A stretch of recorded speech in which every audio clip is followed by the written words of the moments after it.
والصلاة والسلام على سيدنا محمد الأمين وعلى آله وصحبه ومن تبعهم بإحسان إلى يوم الدين. يقول الإمام القزويني رحمه الله: الشعبة الخامسة من شعب الإيمان الإيمان بأن القدر خيره وشره من الله عز وجل. Alors, on est dans le livre Branche de la foi, les affluents de la foi, Shu'ab al-Iman. C'est un grand livre que l'imam al-Bayhaqi rahimahullah a fait, et le Qazwini a résumé, il a fait un précis pour ce livre. Alors, on est dans la 5e branche de la foi, l'obligation de croire que le destin, qu'il soit bon ou mauvais, est prédestiné par Dieu. C'est-à-dire tout ce qu'il arrive à l'être humain, et tout ce qu'il fait l'être humain, tout ce qu'il arrive à l'être humain du bien ou du mal, c'est prédestiné par Allah subhanahu wa ta'ala, mais il faut faire très attention à une chose. Lorsqu'on dit la prédestination de Dieu, c'est-à-dire l'attribut divin, alors c'est du bien et c'est un attribut de perfection. Il n'y a pas du mal lorsqu'on dit l'attribut de Dieu. Et c'est du bien, c'est parce que c'est un attribut de perfection, comme si tu dis la création. La création de Dieu, c'est un attribut de perfection, c'est du bien. Maintenant, ce qui est créé, ce qui est prédestiné, il y a du bien, il y a du mal. Ce qui est créé, ce qui est prédestiné, on l'attribue à l'être humain. Et à l'être humain, il a fait du choix. Des fois, il fait du bien et des fois, il fait du mal. Alors, c'est là où on attribue le mal à l'être humain. Lorsqu'il agit dans la désobéissance, c'est du mal. Lorsqu'il agit dans le bien, c'est du bien. La création de Dieu, la prédestination de Dieu pour toute chose, c'est du bien. Voilà. Alors là, lorsqu'on a dit croire à la prédestination de Dieu, c'est-à-dire à l'attribut. Puis après, il a dit du bien et du mal, c'est-à-dire ça revient à l'acte de l'être humain, à ce qu'il arrive de l'être humain. إذن قلنا يجب الإيمان بالقدر. والمراد هنا يجب الإيمان بالقدر أي التقدير أي صفة الله سبحانه وتعالى، وتقدير الله كله حسن، تقدير الله تعالى كله حسن، لأن التقدير صفة من صفات الله، وصفات الله كلها كمال، كما تقول خلق الله لكل شيء حسن، والخلق صفة لله تعالى تدل على الكمال. المقدور والمخلوق والمقضي منه خير ومنه شر، لأن هذا يضاف إلى العبد، هذا يضاف إلى فعل العبد، ففعل العبد منه خير كالإيمان بالله وإقام الصلاة وإيتاء الزكاة وحج البيت وذكر الله وتلاوة القرآن، هذا حسن. وفعل العبد الذي هو كفر بالله أو شرك يعني أو اعتراض على الله أو استخفاف بالله، هذا كفر. أو مثلا زنا أو ربا أو كبر أو رياء أو عجب أو فخر أو سرقة أو سحر أو زنا أو لواط، هذا كله شر.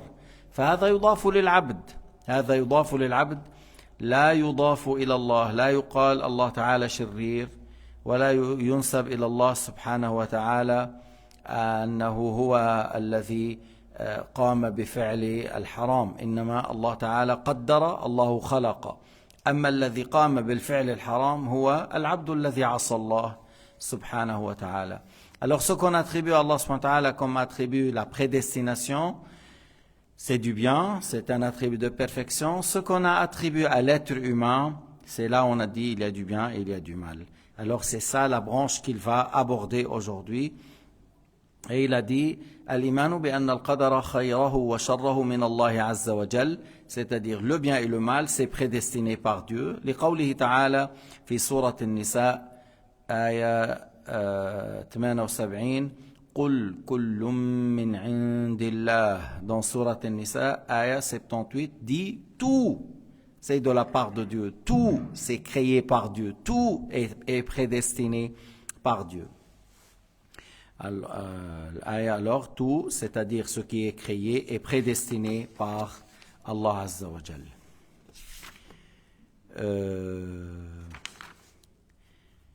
Quand bien les atteints, ils disent, si tu prends al-aya min awaliha, Ce qui signifie quand bien les atteint, ils disent cela vient de Allah. Quand mal les atteint, ils disent c'est dû à toi.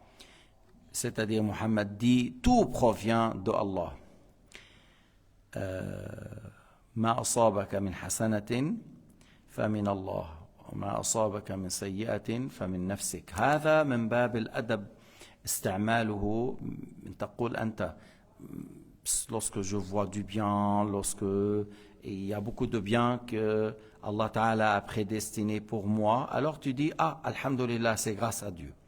Lorsque tu es éprouvé ou lorsque tu as désobéi à Dieu, tu dis ah, c'est dû à moi.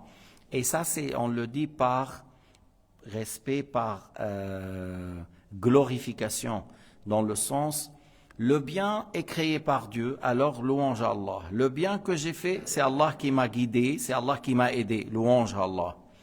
Lorsque tu dis le mal que j'ai fait, c'est moi qui ai fait, parce que j'ai un choix sous la volonté de Dieu. Alors tu attribues le mal à toi et tu attribues le bien à Dieu, mais c'est pas dans le sens que c'est moi qui a créé le mal et Allah a créé le bien, non, mais dans le sens que le mal j'attribue à moi parce que j'avais un choix sous la volonté de Dieu. J'ai choisi, mais j'ai mal choisi, j'ai mal agi, j'ai mal fait, j'ai mal dirigé ma volonté, alors j'ai attribué à moi dans ce sens.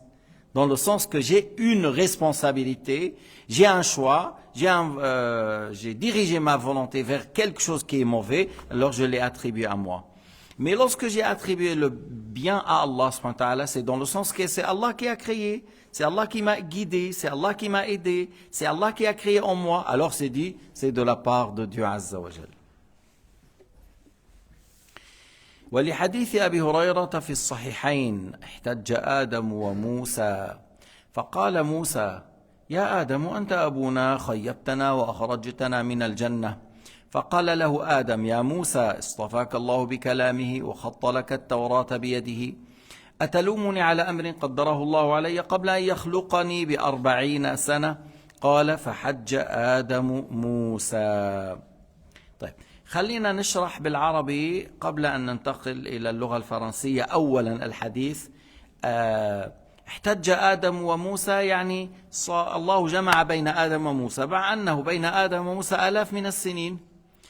كيف جمعهما؟ الله تعالى جمعهما على غير سبيل العادة، إما كشف الحجاب بينهما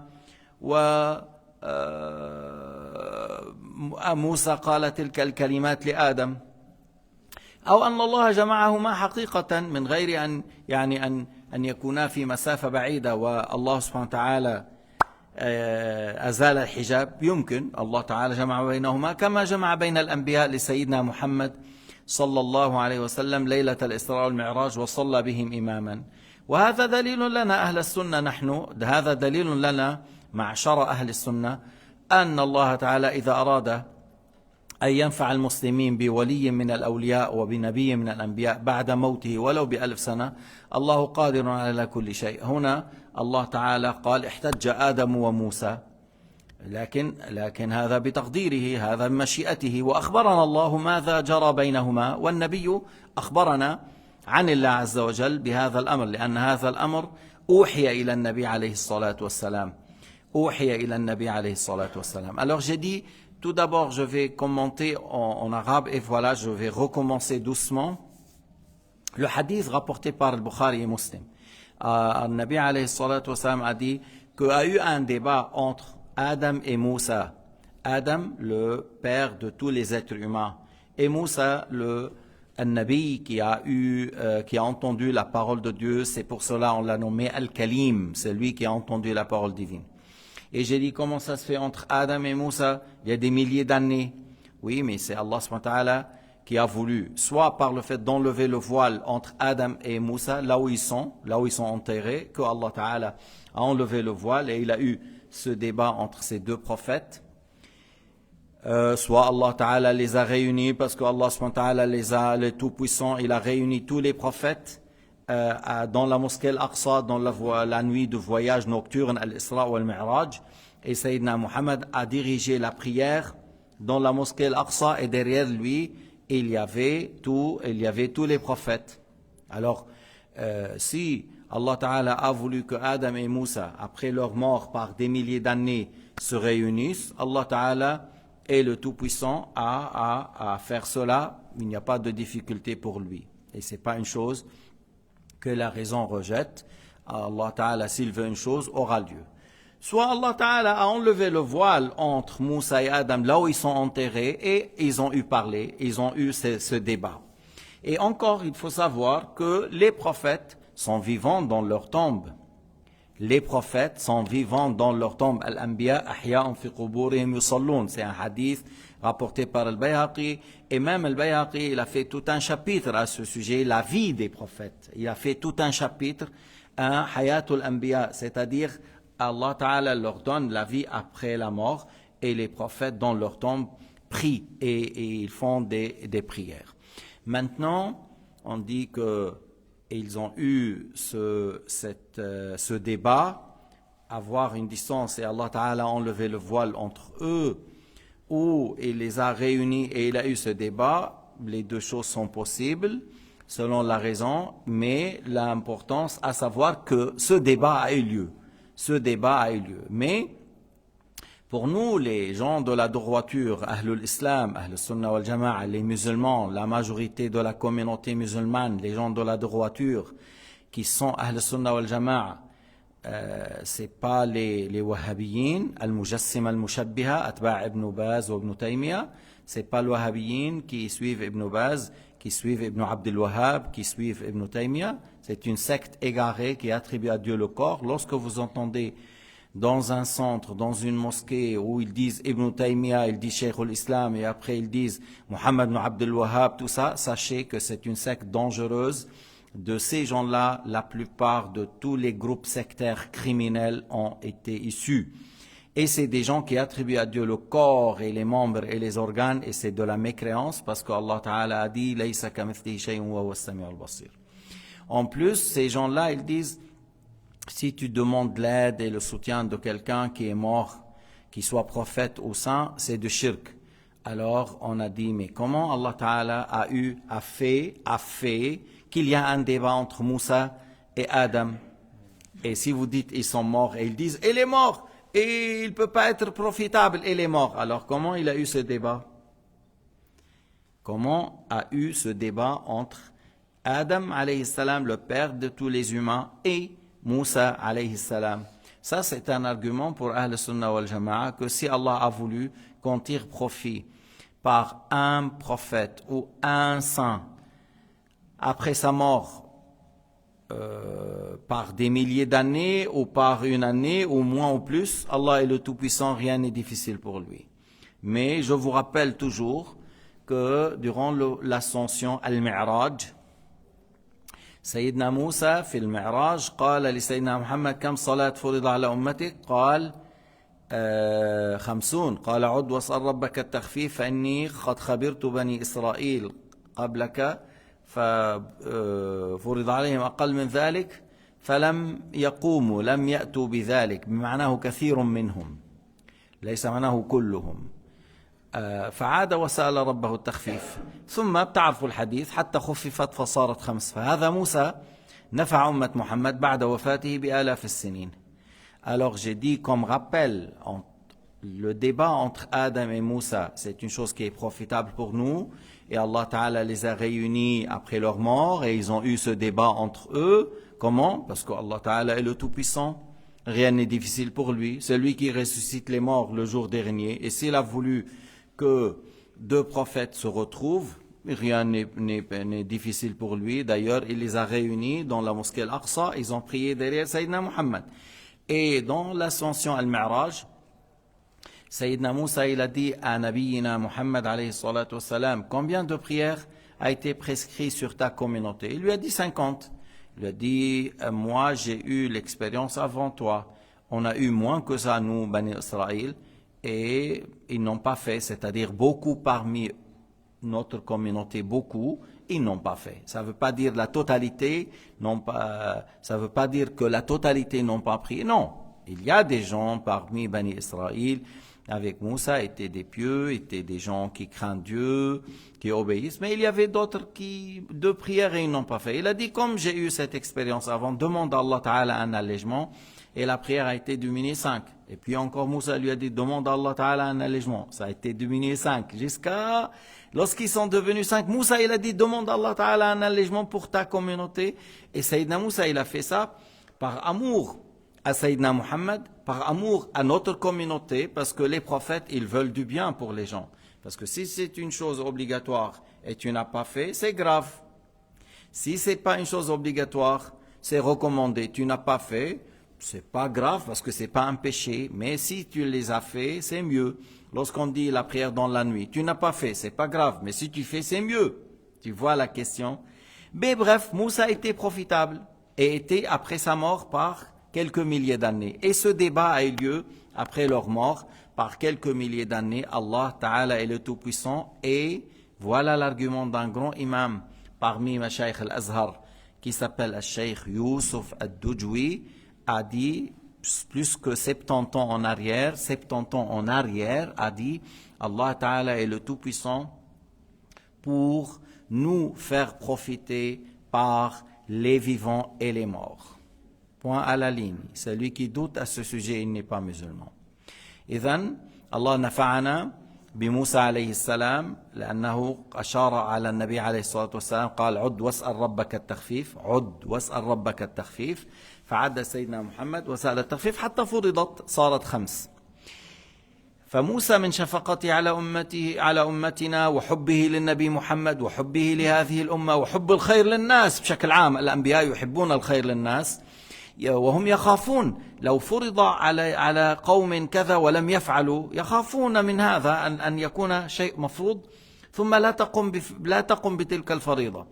أما لو لم يكن مفروضا كان مستحبا كان مشروعا كان أمرا خيرا لم تفعله ليس عليك عقوبة، لكن إن أتيت به كان خيرا لك. كصلاة الليل، صلاة الليل فيها أجر كبير، أجر عظيم، لكن من لم يصلي صلاة الليل وصلى الصلوات 5 لا ملامة عليه، لا عذاب عليه، لا يستحق عقوبة. لكن لو صلى بالليل كان شيئا عظيما.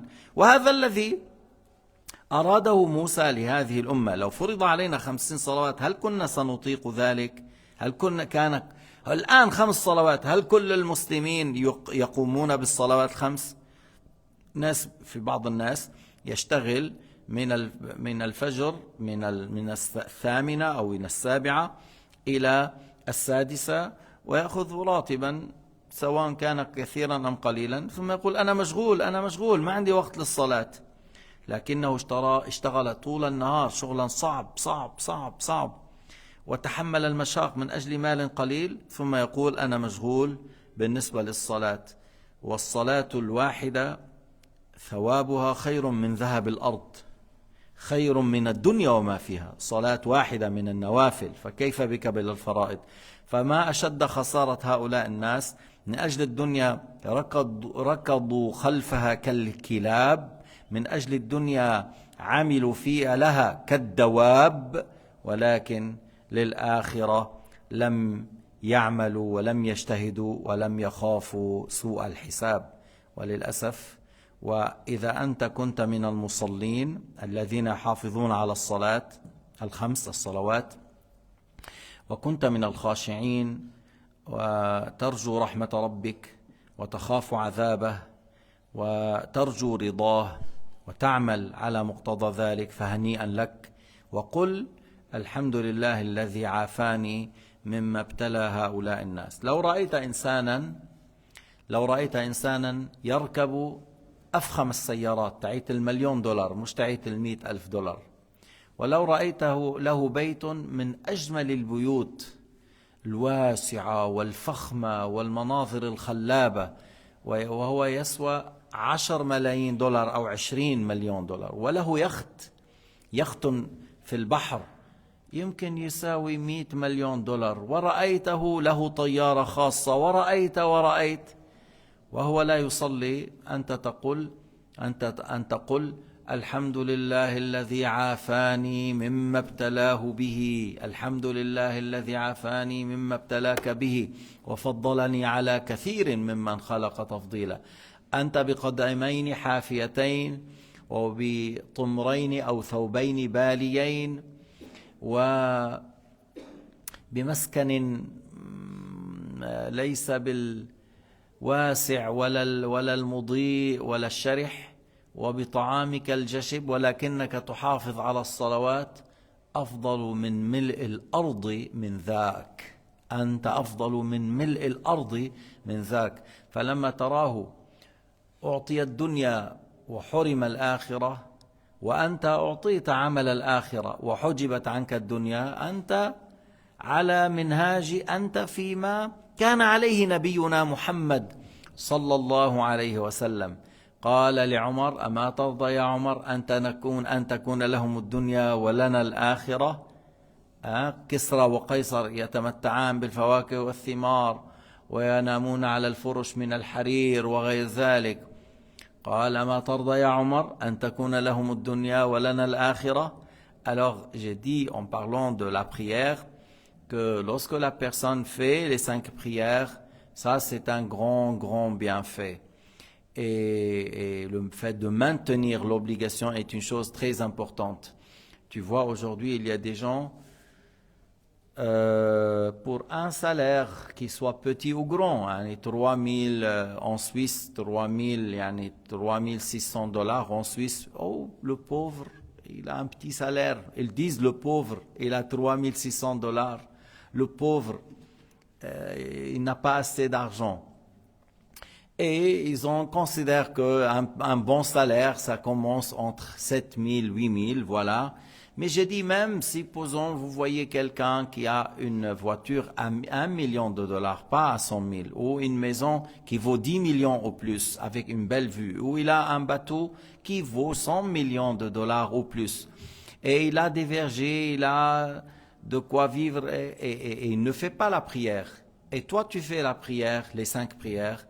Lorsque tu le vois, tu dis: oh, alhamdulillah, louange à Allah qui m'a préservé de tomber dans les épreuves que celui-là est dedans. Et je dis, celui qui fait les 5 prières par rapport à celui-là, il est mieux que ce qui remplit la terre de l'autre. Voyez? Et puis on voit qu'il y a des gens, pour un petit salaire, même si c'est la somme que vous voulez, un petit salaire, il délaisse la prière, il dit: je suis occupé, j'ai pas assez du temps, Alors il travaille comme un mulet, il court derrière l'argent et la vie comme des chiens, et il ne craint pas Allah ni le mauvais jugement le jour dernier. Ça c'est une épreuve. C'est pas le fait d'être pauvre et malade avec beaucoup de difficultés, mais tu es croyant, tu es pieux, tu fais ta prière, tu t'éloignes de l'haram, tu fais toutes les obligations. Ça, dans cet état-là, tu es à la voix de Sayyidina Muhammad sallallahu alayhi wa sallam. Lorsqu'il était dans sa maison en train de... il dormait sur une natte et il a laissé des traces sur sa peau. Il a regardé Sayyidina Omar dans la maison, il n'a pas trouvé, il n'a trouvé que l'eau et les dattes, al-aswadayn, al-ma' ou al-tamr ou al-ma'. Alors Sayyidina Omar a pleuré, il a dit: ô messager de Dieu, voilà, tu es le meilleur de toutes les créatures et tu dors sur une natte, et dans ta maison il n'y a que les 2, l'aswadayn, c'est-à-dire l'eau et les dattes. Et Sayyidina Muhammad a dit: mais Omar, tu n'acceptes pas que ils auront le bas monde et on aura l'au-delà. Eux, ils auront le bas monde et on aura l'au-delà. Ils auront le bas monde avec ce que je viens de dire: un bateau à 100 000, un avion comme un château qui vole, une très très jolie maison, un grand château, assez de voitures, assez à manger. Mais pour combien de temps? 100 ans par exemple. 100 ans. Et qui est celui-là à 100 ans qui est... Parce qu'une fois qu'il passe la personne 40, il commence à visiter plus souvent les médecins. Et à partir de 60 ans, supposons tu restes vivant, oui, il y en a certains qui restent en bonne santé, mais il ne faut pas me dire que sa force, c'est pas comme les jeunes. À 60 ans, ainsi de suite, c'est pas la même chose. Alors, le bas monde, considérez-le comme une goutte d'eau par rapport à l'océan? Quelle comparaison tu peux donner? Une goutte par rapport à l'eau de la mer. Voilà le bas monde par rapport à l'au-delà. Alors, si quelqu'un il dit, ouais, je veux vivre la vie, j'aime la vie, on aime la vie, je veux vivre la vie. هذه الحياة الدنيا هذه الحياة الدنيا كنقطة أمام البحر اختار الدنيا وترك الآخرة. Il a choisi le bas monde et il a délaissé l'au-delà. طلب القوم أهل الدنيا طلب القوم النعيم فأخطأوا الصراط المستقيم. Les gens de ce bas monde, ils ont dit on veut vivre la vie. Lorsqu'on a envie de quelque chose, on le fait. Je veux vivre la vie. En réalité, ils cherchent le bonheur. Je veux vivre le bonheur, je veux vivre la vie. Et ils ont cherché le bonheur, mais ils se sont trompés par le chemin. Parce que lorsque tu prends un très très joli chemin, lorsque tu prends un chemin plein de verdure, plein de fruits, plein de belles femmes, plein de ça et ça, plein de ça, et toi tu fonces et tu fonces. Et à la fin, tu te trouves devant 7 lions. tu te trouves devant 7 lions. Là. شو هالطريق اللي أخذناه؟ Hein? C'est la dialecte là. Lou. Quel mauvais chemin j'ai pris. C'est quoi ce chemin là qui m'a ramené à 7 lions? Toi tu arrives à s'enfuir, à s'échapper de 7 lions? Tu n'y arrives pas. Tu vois le bas monde lorsque la personne dit je veux vivre la vie, tu me parles pas de haram. Il y a des gens comme ça, ils disent tu me parles pas de haram, je veux vivre la vie. Tu lui dis la mort, ne parle pas de la mort, j'ai mal à la tête. كتير من الناس بس تذكر الموت بقول لك وجعني راسي. Il y a des gens lorsque tu parles de la mort, te dis j'ai mal à la tête, ils s'enfuient, ils fuient, بيهرب. أما نحن مسلمون نحب ذكر الموت. Un bon musulman, un bon croyant, il aime parler de la mort. Pourquoi? ليش؟ لأن بعد الموت يلقى أول منزلة من منازل الآخرة. Après la mort, il confronte le premier étape parmi les étapes de l'au-delà. Le fait de voir l'ange de la mort, l'annonce de l'ange de la mort pour l'agrément de Dieu et le paradis. Alors, le croyant aime parler de la mort parce que c'est là où il va confronter ce qu'Allah a promis aux croyants. Alors, le fait de parler de la mort, ça fait plaisir. Alors, il fait quoi? Il a pris le chemin qui n'est pas plein de verdure et de bonheur et de plaisir et du désir et des belles femmes et des belles choses, mais plutôt il a pris un chemin de la lutte contre son ego, à dire toujours à son ego et souvent, non, c'est haram, non, c'est illicite, non, c'est pas bien de le manger, non, c'est pas bien de le toucher, là, c'est bien, tu peux le faire. Et il a lutté pendant tout le long de la vie, en train de dire à son ego, non. قال تعالى فأما من طغى وآثر الحياة الدنيا فإن الجحيم هي المأوى وأما من خاف مقام ربه ونهى النفس عن الهوى فإن الجنة هي المأوى. Alors celui, l'aya que signifie? Celui qui a dépassé les limites. وآثر الحياة الدنيا طغى, il a dépassé les limites dans le haram. Tu lui dis mais c'est haram az-zina. Il dit je veux le faire. Il y a des belles femmes autour de moi. Tu lui dis mais c'est haram telle chose. Il dit je veux le faire. Je vais essayer. Je veux tester. Beaucoup parmi ces gens-là, ils veulent tester le drogue et l'alcool et ça et ça et ça et ça. فأما من طغى وآثر الحياة الدنيا. Il a dépassé les limites et il a préféré de chercher à assouvir son ego derrière le haram dans ce bas monde. Alors, ماذا قال ربنا? فإن الجحيم هي المأوى. Qu'est-ce qu'il a dit notre Créateur? C'est l'enfer qui est la demeure. وأما من خاف مقام ربه. Tandis que celui qui a eu crainte d'être dans un mauvais état le jour du jugement, d'avoir un mauvais jugement, d'être jeté dans le feu de l'enfer. Et il a eu peur d'être avec les désobéissants ou les mécréants. Et il a eu peur d'être sous la chaleur du soleil. Et par la suite, lorsque tu as peur d'être dans telle situation, tu vas dire à ton ego non. Non, même si c'est une belle femme qui te dit viens passe avec moi un week-end. Inni akhafullah. ورجل دعته امرأة وشاب ورجل دعته امرأة ذات حسن وجمال ذات منصب وجمال فقال إني أخاف الله أو ذات منصب ومال. Une belle femme, une femme dignitaire, une femme belle qui est riche, elle l'a invité, il a dit non, je crains mon Seigneur. Et il a dit non à son ego. Même si c'était quelque chose sans payer d'argent, il a eu telle occasion pour les gens de la dunya. Pour les gens de la dunya, c'est une occasion, il ne faut pas rater. Lorsqu'ils ont l'occasion de dormir avec une femme, belle femme dans le haram, ou lorsqu'il a l'occasion d'avoir 1 million ou quelques millions, même dans le haram, ils disent, ça il ne faut pas la rater. Alors dans l'islam, c'est ça qu'il faut le délaisser, c'est ça qu'il faut délaisser. Et c'est ça la grande lutte. هذا هو الجهاد الأكبر.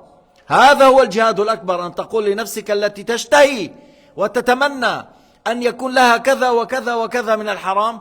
وأما من خاف مقام ربه ونهى النفس عن الهوى ونهى النفس عن الهوى. Il a dit à son ego non. Et il a contredit son ego. Et il a contredit ses mauvais penchants. فإن الجنة هي المأوى. عرفتم؟ فإن الجنة هي المأوى. هكذا تنال الجنة. Avec ça qu'on peut obtenir le paradis. Il faut craindre Dieu. Et par la suite, dire non à tout ce qui est haram. Et contredit ton ego. Même si tu es un être humain.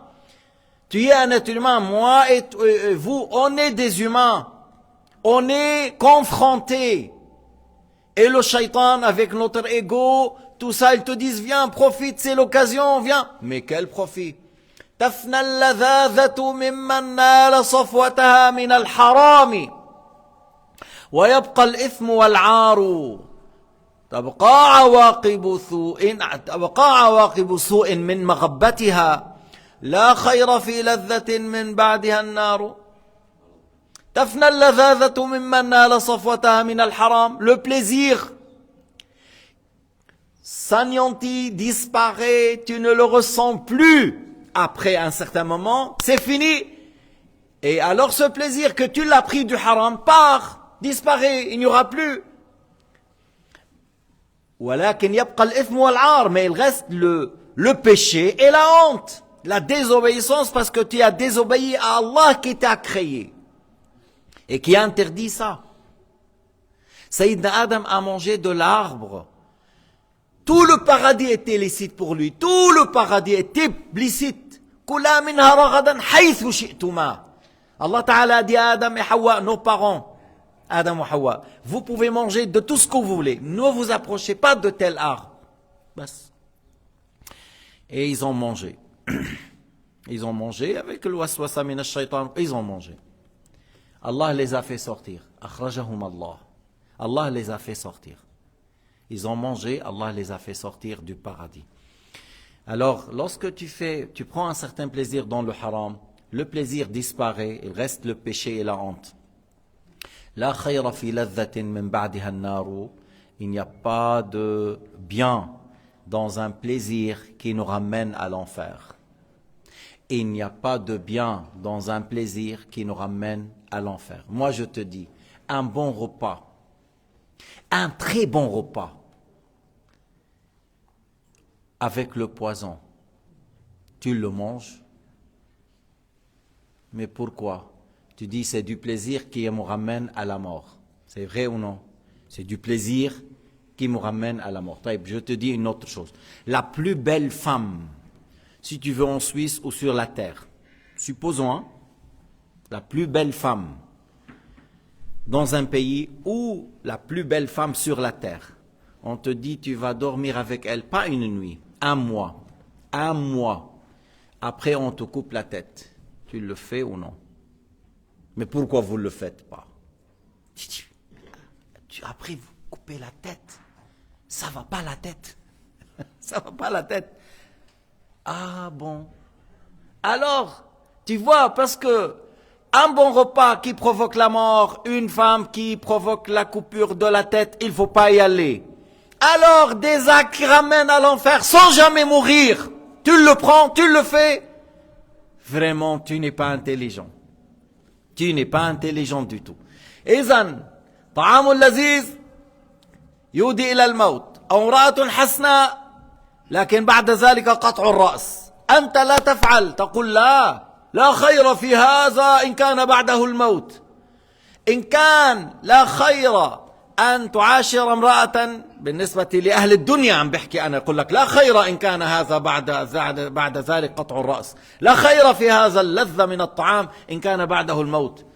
إذن وهل هناك خير في معاص وكفر يودي إلى النار خالدا فيها حيث تتمنى الموت فلا يكون؟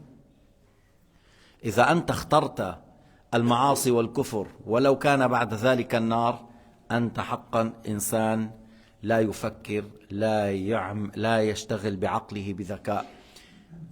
La raison, c'est un don de la part de Dieu, il faut savoir utiliser. La raison est un don de la part de Dieu, il faut savoir l'utiliser. العقل نعمة من أعظم النعم في هذه الدنيا، من أعظم النعم الدنيوية. C'est un grand bienfait, mais il faut savoir l'utiliser. Et والله تعالى الموفق. C'est Allah تعالى qui guide. والحمد لله رب العالمين. وصلى الله على سيدنا محمد وعلى آله وصحبه وسلم تسليما.